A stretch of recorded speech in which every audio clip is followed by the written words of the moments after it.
I don't think anyone deserves to be treated like that in a state of crisis. I hope it doesn't happen to anyone else because of this immense pain. The family of Abisay Cruz, the 29-year-old Montrealer that died following an SPVM intervention on March 30th in Saint-Michel, speaking out for the first time Wednesday. They're seeking answers surrounding what exactly led to the death of their son and brother and are calling for the Quebec coroner to launch a public inquiry.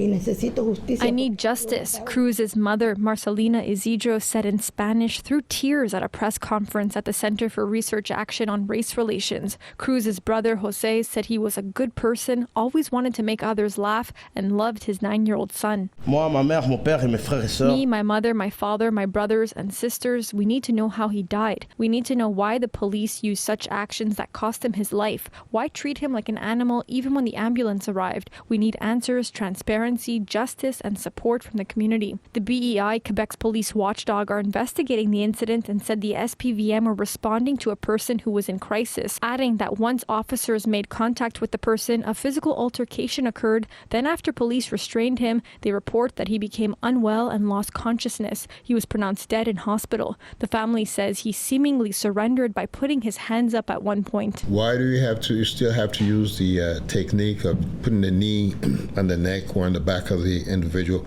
After a certain moment, you're supposed to turn the person on the side, so therefore the breathing can continue and so on and so forth.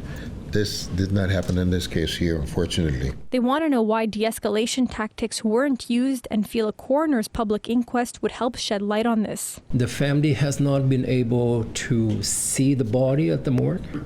The family has not received the autopsy report, which is why the questions, and that's why the family and we're asking for a second autopsy to be done. In a statement to City News, Quebec's coroner's office says an investigation into this death is underway to determine the causes and circumstances surrounding his death. This process is just as rigorous as the public inquest. At the conclusion, the coroner will produce a report that will be made public. If deemed appropriate, the coroner may make recommendations. We are closely monitoring the situation and will determine, based on the information gathered, whether during or after this investigation, whether a public inquest should be ordered.